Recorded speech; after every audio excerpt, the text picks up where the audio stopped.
उनको तो अपनी मौज मर्जी, अब वो जैसा मालिक ने किया वैसा ही, तो जीवों को ले आए, बस जीवों को ले आकर बस ये बेचारे लालच में वो ममता में फंस गए। बोलो,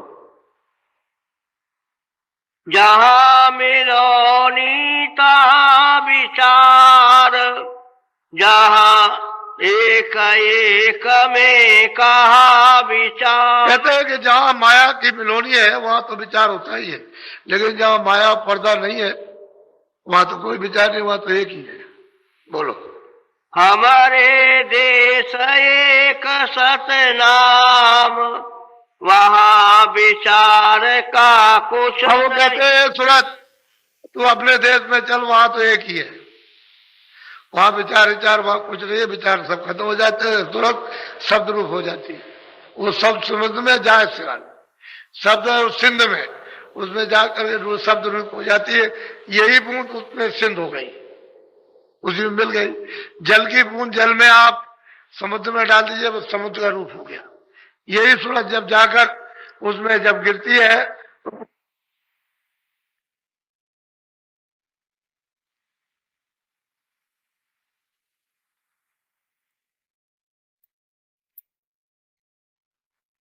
जाई समझ। जहाँ विचार करोगे वहां धोखा खा जाओगे। विचार में तो सब लोगों ने धोखा खाया, तेरी साधना ये, तेरी उपासना ये, तेरी उपासना ये, तेरी उपासना ये, उसमें विचार करने लगे, धोखा खा गए। अरे रास्ता तो एक ही था, उसी शब्द से उतारे गए थे और शब्द छूट गया थे, भटक गए। अब वही एक ही शब्द है, वो तो पौड़ी है, एक ही आने की और एक ही जाने की। उतर गए तो आ गए, लेकिन सीढ़ी भूल गए, अब रास्ता नहीं। नाम का शब्द का रास्ता चढ़ के कैसे जाओ, दूसरा कोई रास्ता ही नहीं, गैल तो एक ही है। अब यहां आप विचार करते हो कि तू ऊंचा है मैं नीचा हूं, कोई कुछ कहता, कोई कुछ कहता, कोई उनको गाली देता, कोई उनको गाली देता, कोई बुरा भला कहता, कोई। अरे भाई अपनी अपनी जगह पर, अपनी अपनी जगह है उसको, लेकिन बात यह है कि ये तो सब मिलोनी है। यह तरह तरह के भिन्न भिन्न विचार, भिन्न भिन्न वासना और भिन्न तरह काम क्रियाएं, ये तरह से इसमें फंस गया। अब वो एक रास्ता तो रहा नहीं, अब तो अंधकार में अनेकों रास्ते हो गए, इसलिए कोई रास्ते नहीं मिलेगा। अब जब तक कि महात्मा न मिले तो बच्चों ये रास्ता नहीं। मनुष्य रूपी मंदिर में दोनों आंखों के बीचों बीच ये सूरत बैठी है और यही से रास्ता जाता है, लेकिन आपको घाट नहीं मिल रहा। घाट मिलेगा तभी तो तैरोगे, घाट नहीं मिलेगा तो कैसे जाओगे आप? बोलो, चलने की तो करी तैयारी, स्वामी से यो वचन। और वो सूरत कहते हैं कि स्वामी अब मैं समझ गया, मेरा भ्रम चला गया, कोई किसी तरह से अब तो यह है कि मुझे ले चलिए। और पहुंच तो गई है, ये पहुंचने ही वाली प्रश्न कर रही, लेकिन आपको बता रही अब तैयारी, चलने की तैयारी कि अब ले चलिए। बोलो, संशय एक उठा मोई भारी, तो निर्वार करो विस्तार। कहते हैं कि और कुछ संशय है जीवों के लिए, कुछ उसका भी निवारण कर दीजिए, क्योंकि वो तो बहुत जरूरी है जीवों के हित में। कोई चीज आ जाए तो फिर कब प्रश्न करेंगे? बोलो, सेवा बस तुम काल को सौंप दिया जब मोई। अब सूरत कहती है कि स्वामी आपने सेवा के बस प्रसन्न होकर उसने आपसे मुझको मांगा और आपने मुझे उसको दे दिया, मेरी ये दशा हो गई। आप कहते हो चलो अपने घर में, आप निश्चिंत रहो, वहां कोई दुख नहीं है, वहां सुखी सुख है, वहां कोई तुम्हारे ऊपर प्रहार नहीं करेगा, वहां कोई मसाला है ही नहीं। तो कहती है कि स्वामी जब आपने पहले सौंप दिया, अब ये विश्वास दिलाइए कि फिर मैं पहुंच गई और मुझे कोई सेवा के बाद फिर सुपुर्द कर दे तो मैं तो मारी गई, ना मैं इधर की रही ना उधर की रही। बहुत आपके लिए बहुत ऊंचा प्रश्न है। बोलो, तो अब कौन भरोसा है फिर भी ऐसा। तो बहुत प्यार से कहते हैं स्वामी जी अब क्या भरोसा किया जाए क्योंकि आपने सेवा के बस हमको दे दिया, और आप अगर हमको वहां चले गए फिर कभी ऐसा हो कि आप कोई सेवा करें और फिर उसको प्रसन्न होकर दे दे, तो ये संत से एक बड़ा भारी है जीवों के लिए, तो इसका निवारण कर दीजिए। बोलो। सब स्वामी हंस कर यो बोले, कहूँ वचन में तुमसे। बहुत प्यार से कहते हैं कि सूरत, बहुत प्रसन्न होकर के तूने बहुत अच्छा पूछा और मैं तुझे वचन देता हूं, उसको तू सुन ले। बोलो। जाने बूझे हम ठानी, मौज हमारी हुई सोने। अब वही अनामी पुरुष कहते हैं कि हमने सूरज जानबूझ करके लीला हमने ठानी है, हमारी ऐसी मौज थी, तब हमने ये लीला की। हमने अगम पुरुष प्रगटाए, अलग पुरुष प्रगटाए, सब पुरुष को स्थापित किया। उन तीनों देशों में मेरा ही रूप है, और जो भी उन तीनों देशों में पहुंच जाएगा मेरे पास आ जाएगा। मैं अनाम अलग, मेरा अनामी धाम अलग, उनमें नहीं है, न आगम लोक में, न अलग लोक में, न सतलोक में, मैं उन सब, लेकिन तीनों में मेरा रूप है। यहां तक मुझको निज कर जानो, मैं यहाँ रहता हूँ, जो यहाँ तुरंत आ जाएगी वो मेरे पास आ जाएगी। बोलो। काल रचा हम समझ बूझ के, बिना काल नहीं खौफ। अब वो कहते हैं भाई काल को हमने अपने से अलग किया तो समझ बूझ के किया, ऐसे नहीं हमने रचना करी, हम समझ बूझ करके की है कि काल अगर रचा है तो समझ बूझ के रखा। और जीवों को तो जब कदर होगी, जब खौफ हो, डर हो गए हो, तो रचना करना था, उनकी मौज मर्जी थी, अब उसके लिए कोई क्या कर सकता हो। सब तो सामर्थ्य, वो सामर्थ्य उनके उससे तो कांपते सब, ईश्वर ब्रह्म थर थर कांपते, इतना जीव नहीं कांपता जितना ये कांपते, ऐसे कांपते। उस सत्पुरुष से सब थर्राते, क्योंकि पता नहीं क्या क्षणों में कर दे, क्या मौज उसकी उठ जाए, ये कुछ नहीं मालूम। जा बोलो। कदर जाल नहीं बिना काल के, मौज उठी तब असदया। कहते हैं कि जब ऐसे कदर जो है वो काल के बिना, यानी जीवों को दयाल की कदर नहीं होती है, तो ऐसी मौज उठी थी, इसलिए रचना रची है। अब आगे वो कहते हैं, इसको सुनाते हैं। बोलो। दिया निकाल काल को वासे, दखल काल अब कभी न। अब वो कहते सूरत सतलोक से काल को निकाल दिया, अब वो यहाँ कभी नहीं आएगा, उसका यहाँ दखल नहीं होगा। वो तो निकाल दिया, वो मसाला लौट के वापस नहीं, उसको निकाल दिया अभी वहीं से। बोलो। मैं समर्थ हूँ सब विद्यान, वचन मोर तूने। अब उन्होंने अंतिम फैसला कर दिया कि सूरत में समर्थ हूं, मुझे तू सब प्रकार से जान, चल मेरे साथ कर, कोई रास्ते में कुछ नहीं करेगा, चल मेरे साथ में, मैं तुझे ले चलूंगा। हालांकि पहुंचा तो इन्होंने पहले ही दिया, वो गोस्वामी साल के अंदर जब ये वहां से पहुंच गए, और उसी 26 साल की उम्र में कितनों को पहुंचा दिया, हमारे पास चलो तो ले गए, कहले कोई कुछ नहीं कर सकता। अब उन पुरुषों के साथ क्या कोई करेगा, वो तो सामर्थ्य है, सब कुछ कर सकते हैं। वो तो उस दरबार के दरबारी है, जिस दरबार में थत्तर कांपते हैं सब लोग। तो आपको तो ये बात पता है नहीं, कुछ जानते नहीं, यह झगड़ा झंझट में यहाँ फंसे पड़े हुए हो। क्या मालूम हो आपको कि वो दयाल का काल क्या है, ईश्वर क्या है, परमात्मा क्या है, प्रेम क्या, दया क्या, आनंद क्या है, सुख का सागर क्या, कुछ नहीं जानते हो। तो इंद्रियों के भोगों में रात और दिन ली, यही भोग भोगते हो, और भोग से मतलब लोग इसी में रोते चिल्लाते रहते हो, तब तक समय पूरा हो गया मनुष्य जीवन का, वो निकाल बाहर कर दिया। तो कहते हैं कि मैं तुरंत समर्थ हूं, तुम निश्चय मान, मैं सब कुछ कर सकता हूं। बोलो। काल न पहुँचे उसी लोक में, अवन करूं कभी ऐसी। और कहते हैं ये वचन दिया है कि काल अब कभी सतलोक में नहीं जाएगा, वो तो दयाली लोक रहेगा, वो तो दयाली देत रहेगा। और ऐसी मौज अब सूरत तो अब चली चल, अब कभी नहीं करेंगे, अब जो हो गया सो हो गया। ये वचन दिया, सत्य वचन है, ये कभी खंडित होता नहीं है। महापुरुषों का जो वचन होता है वो सत्य होता है, खंडित नहीं। अब जीव जो है, जीवों को चाहिए, इसमें लगे पड़े हुए इधर में क्या होने वाला, फंसे हुए हो, ऐसे कहीं कुछ मिल जाएगा? अंधेरे में टटोल रहे हो, इसमें से कुछ नहीं जाएगा। ये अंधेरा ही तो है दिनों रात का, आंख से अंधे, कान से बहरे, तो बताओ क्या आपको मिलेगा? कहाँ जाओगे, कहाँ से आए, कुछ पता ही नहीं। बिना महात्माओं के बच्चा कुछ काम नहीं होगा।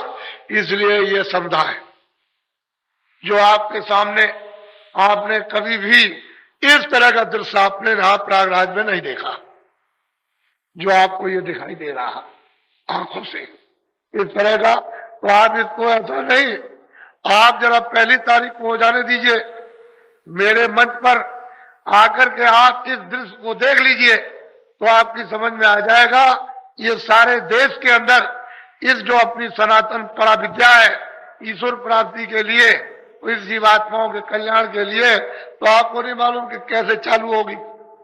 आप तो जानते हैं जीवों को तो लाभ होना ही चाहिए। ये तो सबके लिए समा, ये सबके लिए उसकी दया बरसेगी। वो ये नहीं है, यदि ऐसा मत समझो कि मैं बहुत बुरा हूं, मेरे लिए दया नहीं बरस सकी, ऐसी बात नहीं।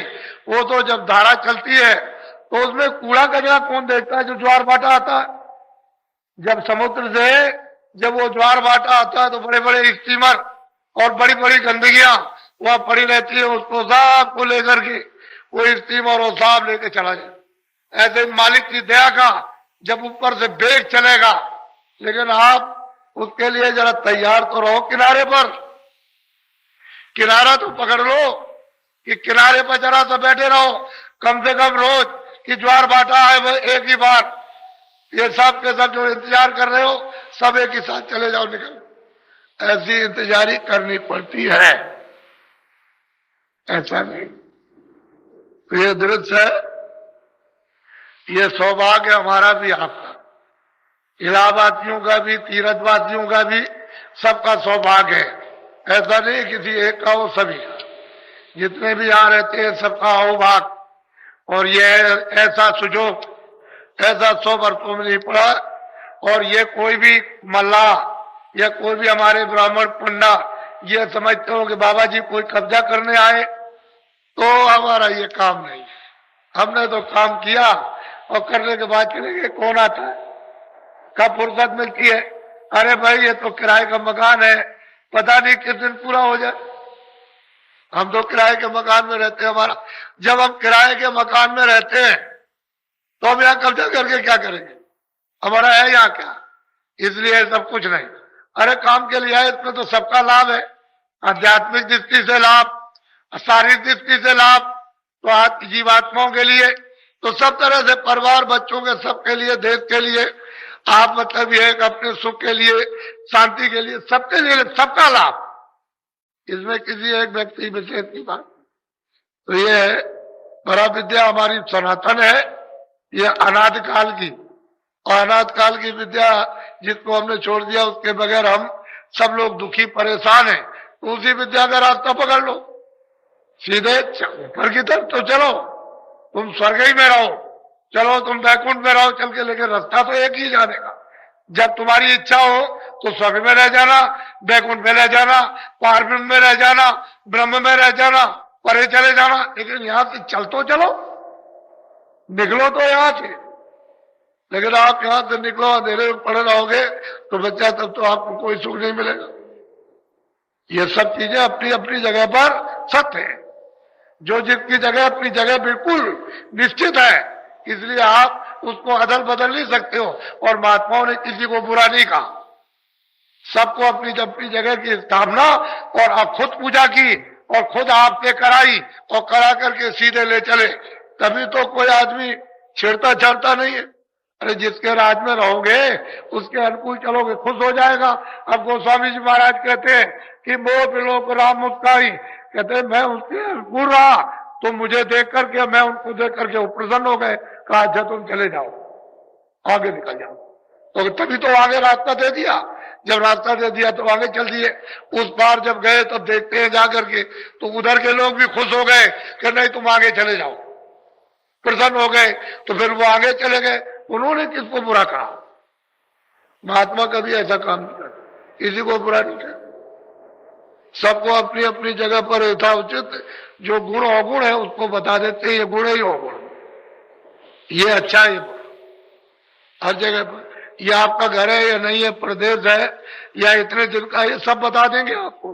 अब वो तो आपकी इच्छा के ऊपर है, क्योंकि आप ही की इच्छा पर तो सब कुछ रखा गया। इच्छा हो जाए तो चलो चलो, इच्छा हो जाए पड़े रहो, कोई क्या है। अच्छा बोलो जय गुरुदेव। देखो नर नारी, ये हमारे कर्मचारी अधिकारी हर विभाग के, मेरी बात को सुन लो, मेरी अपील है, प्रार्थना है।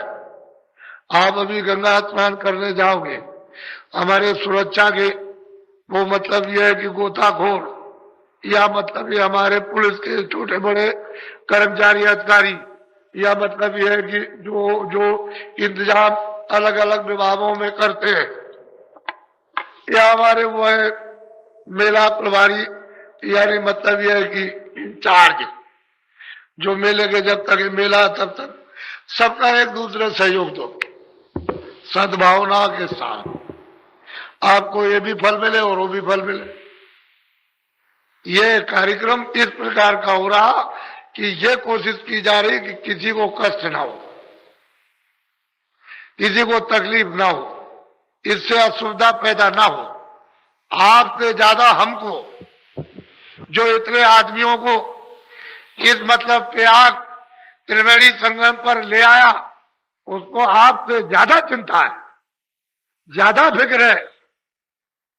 ये आप मत समझिए कि मतलब एक, और हम सबसे छोटे, हमें कोई किसी प्रकार का हम समाज का गरुड़ गुमान नहीं।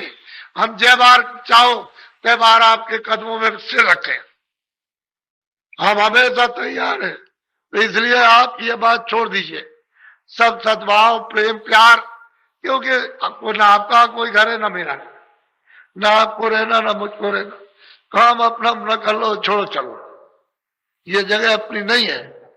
ऐसे जबरदस्ती काम करो, मुसाफिर यात्रा में हो, आए हो अपना अपना काम करो, जागने अपने घर की तरफ चलना, वो काम कर लो, और मेल मिलाप से यात्रा प्रेम से जब चलते हो तो पूरी हो जाती, और प्रेम अगर खत्म हो गया, लड़ाई झगड़ा हो गया तो यात्रा रुक जाएगी, आगे नहीं जा सकोगे।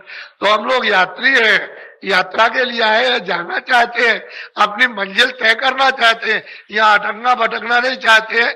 इसलिए जब अभी नहाने जाओगे तो ये लोग आपको इशारा करेंगे कि त्रिवेणी संगम धारा की तरफ, जहां गड्ढा है, जरा से अगर धारा में चले गए तो बात घुमा करके गिरेगी बालू और नीचे दबा लेगी, तो फिर मतलब यह फिर लोग चिल्लाएंगे मेरा बच्चा, मेरी बच्ची, मेरा पति, मेरी पत्नी गई। तो आप उधर मत जाइए, गंगा जी की तरफ, पानी कमर से है, उसमें नहाओ खूब अच्छी तरह से, और नहाओ, जब गोता लगाओ तुम उस जल में, तो ये प्रतिज्ञा करो कि मैं शाकाहारी रहूंगा। अब शाकाहारी आपसे धारण, अनाज है, सब्जी है, फल है, दूध है, घी है, ये सेवन करूंगा, अशुद्ध आहार का सेवन अब नहीं करूंगा, बिल्कुल नहीं करूंगा। तुम क्या समझते हो शुद्ध आहार क्या अंडा? कितना अशुद्ध आहार। आप जब इस खून को दूसरे खून को मिला दोगे इसमें, तो ये खत्म हो जाएगा, तो तरह तरह की मनुष्य शरीर में ये बीमारियां पैदा हो जाएंगी। वही तो कारण सारे देश में। अब दवा तो मिल नहीं रही है, क्योंकि तुमने इसमें अपने खून में जो मनुष्य का था, उनमें पशु का, उसमें कीड़ों का, उसमें पंछियों का, उसमें इसका, और सबका मिला लिया। अब बताओ कैसे दवा काम करे? बीमारी तो तरह तरह की। अब रोते हो, चिल्लाते हो और बाबा जी से दुआ मांगते हो। तो हम भी ये चाहते हैं तरकीब से काम हो जाए कि पहले तो प्रतिज्ञा करो, और गंगा महारानी के सामने, चाहे उनको कैसा भी समझो, आप उनके सामने कहो कि मैं आपके सामने प्रतिज्ञा करता हूं। तो जब आप उधर करोगे तो मेरे पास तुम्हारी आवाज आएगी, मैं फौरन उधर पहुंचाऊंगा, मैं आपकी तरफ से उधर पहुंचाऊंगा कि आप प्रतिज्ञा कर रहे हो, उनके ऊपर दया कीजिए, अब आपकी कृपा होनी चाहिए। मैं अनुरोध करूंगा, प्रार्थना करूंगा, आपकी तरफ से सिफारिश करूंगा। तो मेरा विश्वास है कि मेरी सिफारिश करने पर आपको आराम होगा। आपके बहुत से कष्ट जाएंगे, बहुत सी तकलीफ आपकी जाएगी, और तुम मतलब है कि इस प्रतिज्ञा को नहीं करोगे और इस पशु पंछी या कीड़ों के खून को अगर बाहर नहीं निकालोगे तो मैं कुछ नहीं कर सकता। स्पष्ट बात है। इसमें आप दोनों काम चाहो तो दोनों करा लो, और एक भी काम ना चाहो तो एक भी मत कराओ, तो तरकीब से काम होगा, उपाय से। हम ये नहीं कहते हैं कि, यही कहते हैं कि जो कुछ अब शेष जीवन बचा है शाकाहारी, शाकाहारी उसका आहार करो। आप कितना अनाज खाओगे, कितना फल खाओगे, कितनी सब्जी खाओगे?